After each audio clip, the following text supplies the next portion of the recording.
السلام علیکم ورحمۃ اللہ وبرکاتہ۔ میرا نام ہے دکنشمندی۔ آج پھر آپ کی خدمت میں حاضر ہوئے اپنا پروگرام 2 کے ساتھ۔ جیسا کہ آپ جانتے ہیں، ہمارے پیارے مولانا حضرت لسن قادری ہمارے سوالوں کے جواب دیتے ہیں۔ آج بھی ان سے کچھ سوال جواب کریں گے بدعت کے حوالے سے، اور دیکھتے ہیں ان کا پوائنٹ آف ویو کیا ہے اس پہ۔ السلام علیکم ورحمۃ اللہ وبرکاتہ۔ وعلیکم السلام ورحمۃ اللہ وبرکاتہ و مغفرہ۔ حضرت کیسے ہیں آپ؟ جی الحمدللہ رب العالمین علی کل حال۔ تو پہلا سوال یہ ہے کہ بدعت کیا ہے؟ آپ اس کی اصل ڈیفینیشن ہمیں بتائیے۔ اچھا، دیکھیں، بدعت کہتے ہیں کسی چیز کو ایجاد کرنا، ٹھیک ہے؟ اچھا، ایک نیا کام جو ہے وہ نکالنا، نئے کام کی ایجاد کرنا، وہ کہلاتا ہے بدعت، ٹھیک ہے؟ اب بدعت بھی دو طرح کے ہوتے ہیں۔ ایک تو ہوتا ہے لغوی بدعت، مطلب ایز اے لفظ کے طور پر، لغت کے طور پر لفظ بدعت کا استعمال کرنا، جی ٹھیک ہے؟ جیسے مثال کے طور پر صوم کا مطلب ہوتا ہے، لغوی معنی اگر اس کا مراد لیا جائے تو صوم کا مطلب ہوتا ہے رکنا، ٹھیک ہے؟ جی، صوم کا مطلب رکنا، اور صوم کا مطلب اصطلاحی معنی کیا ہوتا ہے؟ روزہ، صحیح ہے۔ ٹھیک ہے؟ تو صوم کا لغوی مطلب کیا ہوا؟ رکنا، اور اصطلاحی مطلب کیا ہوا؟ روزہ جو ہم رکھتے ہیں، مطلب ہم اپنے آپ کو روک کے رکھتے ہیں اللہ تعالی کی رضا کے لیے، کھانے پینے سے اور خواہشات سے، ٹھیک ہے؟ تو جب ہم بولتے ہیں روزہ، تو یہاں پر ہماری مراد کو دیکھا جاتا ہے کہ یہاں پر ہم نے مطلب جملے کو دیکھیں گے کہ یہ کس کانٹیکسٹ میں بات ہو رہی ہے، اور صوم جو ہے وہ کس کانٹیکسٹ میں استعمال ہو رہا ہے، ٹھیک ہے؟ تو جب ہم بولیں گے یار میرا آج جو ہے وہ روزہ ہے، میں نے صوم رکھا ہے، تو اس کا مطلب ابھی اگر میں دیکھوں، آپ بولو یار آپ بیٹھے ہوئے رکے میں، ٹھیک ہے؟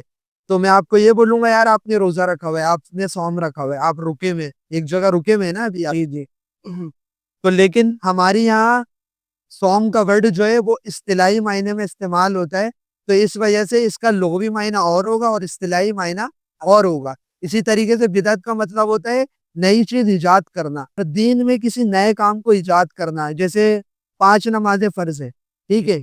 اب کوئی آدمی آ کے بولے بھائی نماز پڑھنا بہت اچھا کام ہے، بہت اچھا عمل ہے، اللہ تعالیٰ جو ہے بڑا خوش ہوتا ہے، حضور صلی اللہ علیہ وآلہ وسلم کی بہت احادیث مبارکہ نماز کی فضیلت پر موجود ہیں صلی اللہ علیہ وآلہ وسلم۔ تو فجر، ظہر، عصر، مغرب، عشاء کے بعد ایک اور میں چھٹی نماز بھی ایجاد کر دیتا ہوں، ٹھیک ہے؟ اب اس میں بھی آپ وضو کریں گے، نماز پڑھیں گے، قرآن پڑھیں گے، قرات کریں گے، رکوع، سجود، قاعدہ آخر، خروج بسم اللہ، سلام، سب آپ پڑھنے کے بعد آپ نے ایک چھٹی نماز جو ایجاد کری، اب مجھے یہ بتائیں کام آپ نے سارے اچھے کیے، اس کے اندر آپ کو ثواب ملے گا؟ ثواب نہیں ملے گا نا۔ کیوں ثواب نہیں ملے گا؟ وجن رسول سے ثابت نہیں ہے۔ جی بالکل، کیونکہ چھٹی نماز اسلام میں فرض ہے ہی نہیں، نہ وہ چھٹی نماز رسول اللہ صلی اللہ علیہ وآلہ وسلم کے دین میں موجود ہے کہ وہ فرض ہو، ٹھیک ہے؟ جی، جو چیز رسول اللہ صلی اللہ علیہ وآلہ، ہاں آپ ویسے ہی پڑھ سکتے، جیسی پڑھ لیں ایسا نفل کے طور پر، کیونکہ نفل والا تو ثابت ہے۔ نفل تو ثابت ہے، لیکن ایسا فرض کے طور پر اگر آپ چھٹی نماز، حالانکہ نماز بھی کوئی برا کام تھوڑی ہے، لیکن اس کو فرض سمجھ کے نہ کہا جائے نا۔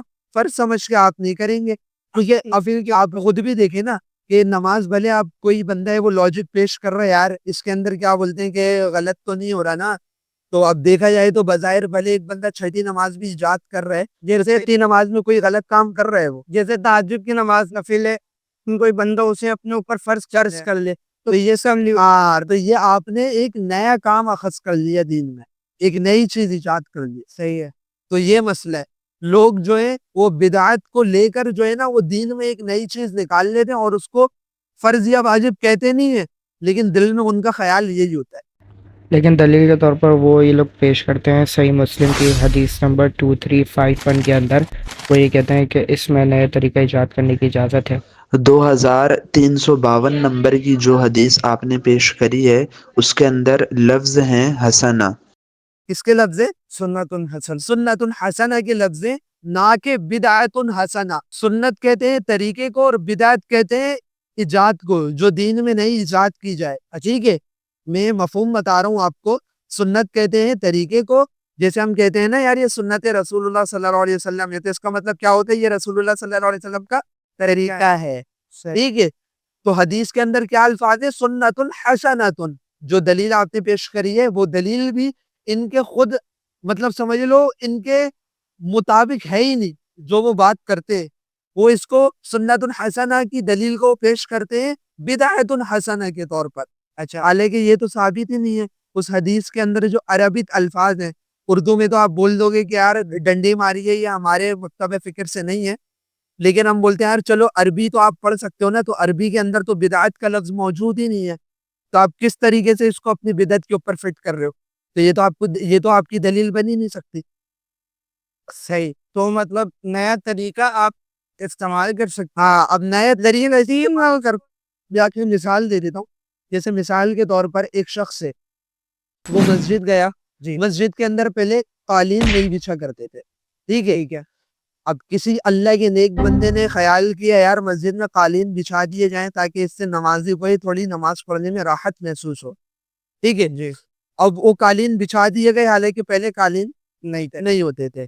اب مسجد میں آپ گئے، آپ نے دیکھا پنکھا لگا ہوا ہے، پہلے زمانے میں مسجد میں پنکھے نہیں ہوتے تھے. اب یہ دین میں دین کو سپورٹیو چیزیں جو استعمال ہو رہی ہے، جی ٹھیک ہے، یہ دین بدلنا نہیں ہے، یہ دین کے لیے ہو رہی ہے. مطلب یہ دین نہیں ہے، دین فالو کرنے میں یہ دین میں فالو کو آسانی کے لیے ہوئی ہے، یہ دین نہیں ہے. صحیح. یہ دین جب ہوتی، یہی چیز دین جب ہوتی جب کوئی شخص نماز کے لیے کھڑا ہوتا اور وہ نیت کرتا، میں نیت کرتا ہوں 2 رکعت فرض نماز فجر اوپر اس قالین کے، ٹھیک ہے، اوپر اس قالین کے سامنے اس اے سی شریف کے، رخ میرا کعبہ شریف کی طرف، اور اللہ اکبر. مطلب اب آپ نے کیا کیا؟ دین میں دین میں شامل کر. مطلب اس کے بغیر اب نماز ہی نہیں ہوگی. اب ظاہر سی بات ہے، اب آپ نے ایک چیز جو دین میں تھی نہیں، آپ نے اس چیز کو دین کے اندر ملا دیا. اس طرح سے تو ملاتے جو مطلب فکر ہے، جو مطلب بدعت کا حامی ہے، وہ خود اس طریقے سے دین میں نہیں ملاتا ان چیزوں کو. وہ کبھی آپ نے دیکھا ہے وہ قالین کے لیے الگ سے نیت کر رہا ہو، ٹھیک ہے، وہ پنکھے کے لیے نیت. لیکن ان کے لیڈر تو یہی کہتے بریانی بخاری سے بریانی ٹکٹی سے پر یہ بخاری سے دکھاؤ. تو بھائی یہ جو ساری چیزیں ایز اے دین کے طور پر اگر آپ اس کو اڈاپٹ کرتے ہو تو تب یہ آپ کو فائدہ نہیں دے گی، بلکہ یہ آپ کے لیے نقصان دہ ہے. اب جیسے مثال کے طور پر حضور صلی اللہ علیہ وسلم کے دور میں گھوڑے پر، اونٹ پر اس طریقے سے حج ہوا کرتا تھا. اب جو ہے اچھا طریقہ ایجاد ہو گیا پلین کے ذریعے، تو کار کے ذریعے. ہاں پلین کے ذریعے اور بھی مطلب کار کے ذریعے، مطلب آپ اور آسان طریقہ استعمال ہو رہا ہے، ٹھیک ہے، ٹھیک ہے. طریقہ استعمال ہو رہا ہے. نہ کہ حج نہیں بدل گیا، کہ حج جو ہے پہلے مکہ میں ہوتا تھا، اب جدید دور ہو گیا تو پاکستان میں بھی کرایا جا رہا ہے. اچھا ایسا تو نہیں ہوا نا. تو آپ کے جو اصل موجود ہے، صحیح اصل موجود ہے، اصل کو پانے کے لیے ہم جو کوششیں کر رہے ہیں اچھی سے اچھی، تو وہ آپ کر سکتے ہیں. ٹھیک ہے. اچھا تو آپ کی بات کا جو میں نے نچوڑ ابھی نکالا ہے وہ یہ کنکلوژن پہ میں آیا ہوں کہ سنت الحسنہ یہ ہاں اچھا تو یہ اس کا مطلب یہ ہے کہ نیا طریقہ ایسا ہو جو دین کو سپورٹ کرے، نہ کہ دین کی اوریجنلٹی کو چینج. ہاں یعنی فور ایگزامپل کوئی بندہ کرسی پہ بیٹھ کے نماز پڑھ رہے تو نماز کرسی پہ بیٹھ کے پڑھنے کا طریقہ نیا ہے، لیکن نماز وہی رہے گی جو اوریجنل ہے. ایسی ہے مطلب نماز کے فرض وہی آئیں گے، وہ پوری نماز ویسی رہے گی، بس اس کے اندر ایک جو سپورٹیو چیز ہے وہ آ گئی تاکہ اس کو آسانی ہو جائے. ٹھیک ہے. اچھا حضرت اس پہ ان کے پاس ایک اور دلیل ہے کہ حضرت عثمان بن عفان رضی اللہ تعالیٰ عنہ جو مسلمانوں کے تیسرے خلیفہ ہیں، جی جی، انہوں نے بھی تو جمعے کی دوسری اذان سٹارٹ کی تھی، تو اس پہ آپ کا کیا کہنا ہے؟ دیکھیں یہ جہاں سے یہ دلیل پیش کرتے ہیں نا جس حدیث سے کہ حضرت عثمان رضی اللہ تعالیٰ عنہ نے جمعے کی دوسری اذان اسٹارٹ کری تھی، آپ ان سے وہ کتاب لے کر منگوائیں، منگوانے کے بعد آپ ان سے کھول کر پڑھوائیں. اس کے اندر واضح موجود ہے. میں آپ کو مفہوم بتا دیتا ہوں کہ حضرت عثمان رضی اللہ تعالیٰ عنہ نے مسجد کے اندر دوسری اذان نہیں دلوائی تھی، مسجد کے اندر دوسری اذان نہیں دلوائی تھی، بلکہ بازار کے لیے انہوں نے اذان دلوائی تھی، تاکہ پہلے زمانے میں تو اسپیکر تھے ہی نہیں نا. اب جیسے جیسے آبادی بڑھتی ہے ویسے ویسے بازار بھی بڑا ہوتا ہے، ٹھیک ہے. اب ایک عام آدمی جو ہے وہ چیخ کر، اگر جتنی تیز وہ چیخ کے بات کر لے، ایسا نہیں ہو سکتا کہ جو ہے وہ ہزاروں کا ہو یا کروڑوں کا مجمع ہو، وہ ایک ہی دفعہ میں سب کی آواز سن لے، ایسا تو نہیں ہوتا. یہ تو اسپیکر شریف یہ تو اسپیکر شریف کی کرامت ہے، ٹھیک ہے. تو حضرت عثمان غنی رضی اللہ تعالی عنہ نے بازار میں اذان اس لیے دلوائی، وہ کوئی ایکسٹرا اذان نہیں تھی، بلکہ وہ وہی اذان کی ریپیٹ کروانے کے لیے، تاکہ ان تک بھی وہ والی اذان کی جو آواز ہے وہ پہنچ جائے اور وہ سمجھ جائیں کہ بھئی اذان ہو گئی ہے، کہ اب اذان کا وقت اذان کا وقت شروع ہو گیا ہے، نماز کے لیے نکلنا ہے. ٹھیک ہے. وہ کوئی ایکسٹرا آرڈینری اذان نہیں تھی. اب حضرت عثمان رضی اللہ تعالی عنہ کی جو مطلب یہ جو آپ کا طریقہ تھا یہ ایک اچھا طریقہ ہے، یہ نئی ایجاد نہیں ہوئی صحیح. کہ انہوں نے جو ہے وہ اذان کے بجائے وہ ایک دوسرا کلام انہوں نے نکال دیا کہ بھئی اذان کے بعد جو ہے بازار میں ایک نیا کلام حضرت عثمان کا ہے وہ پڑھا جاتا ہے کہ اذان ہو رہی ہے آپ آ جائیں. اس طریقے سے ہوتا تو تب یہ آپ کی دلیل ہوتی کہ کوئی نیا طریقہ نہیں ہے کہ کہ کوئی نئی چیز ایجاد کری ہے. وہ انہوں نے کوئی وہی چیز ایجاد نہیں کری، وہ اذان وہی تھی، انہوں نے طریقہ اچھا کر دیا جس کو ہم نے آج جدید دور کے اندر طریقہ اچھا کرتے ہوئے اس کو اسپیکر پہ کر دیا.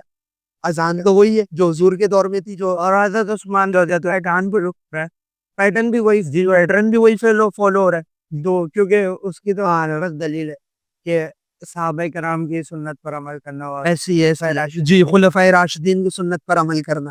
ٹھیک ہے. اچھا تو اور آخری دلیل ان کے پاس یہ بچتی ہے کہ حضرت عمر نے بھی تو تراویح کی جماعت اسٹارٹ کروائی تھی. ہاں یہ بھی بہت مشہور دلیل ہے ان کی کہ حضرت عمر رضی اللہ تعالیٰ عنہ نے تراویح کی جماعت جو ہے وہ معاذ اللہ ایجاد کروائی تھی. یہ لوگ بولتے ایجاد کروائی تھی، حالانکہ جو یہ بیان کر رہے ہیں کہ حضرت عمر فاروق رضی اللہ تعالیٰ عنہ نے تراویح کی جماعت جو ہے وہ ایجاد کری تھی، یہ اتنی غلط بات ہے. یہی بات کرنے والے سے اگر آپ پوچھیں کہ یار تراویح جو ہے اس کی جماعت حضرت عمر رضی اللہ تعالیٰ عنہ نے ایجاد کروائی تھی ایسا ہی ہے، تو وہ اگر تھوڑا سوچے گا نا تو وہ خود سمجھ جائے گا، وہ پھنس جائے گا. کیوں؟ کیونکہ تراویح پڑھنا تو خود 3 دن حضور صلی اللہ علیہ وآلہ وسلم سے ثابت ہے، وہ بھی جماعت کے ساتھ. جب حضور صلی اللہ علیہ وسلم نماز کے لیے جاتے تھے رات میں تو صحابہ اکرام علیہم الرضوان بھی آپ کے ساتھ نماز پڑھتے تھے. اس کے اوپر بھی حدیثیں موجود ہیں، آپ جو ہے وہ اس کا جے وغیرہ جو ہے وہ اسکرین پہ شو کرا دیجیے گا عوام کی آسانی کے لیے. ٹھیک ہے. ٹھیک ہے. تو حضور اکرم صلی اللہ علیہ وآلہ وسلم نے 3 دن جو ہے وہ نماز پڑھائی ہے. نماز پڑھانے کے بعد چوتھے دن آپ نماز کے لیے نہیں آئے. تو جب اگلے دن صحابہ اکرام علیہم الرضوان نے آپ صلی اللہ علیہ وسلم سے پوچھا، میں مفہوم بتا رہا ہوں حدیث کا، تو حضور صلی اللہ علیہ وآلہ وسلم نے فرمایا کہ مجھے شبہ تھا کہ کہیں یہ والی نماز تم پہ فرض نہ ہو جائے. تو وہ حضرت عمر نے بھی تو تراویح کی جماعت کروا کے وہ بھی تو خود گھر میں پڑھتا. ہاں یار یہ تو خود ہی سوچنے والی بات ہے نا. یہ مسلک کا جو چشمہ پہن لیتا ہے اس کی تو آنکھیں ویسی بیکار ہو جاتی ہیں. تو اللہ تعالیٰ سے دعا ہے اللہ تعالیٰ ہمیں اپنا دین سمجھنے، پڑھنے اور اس پر عمل کرنے کی توفیق عطا فرمائے. دعا ہے اللہ تعالیٰ آپ کا حامی و ناصر ہو. السلام علیکم ورحمۃ اللہ وبرکاتہ.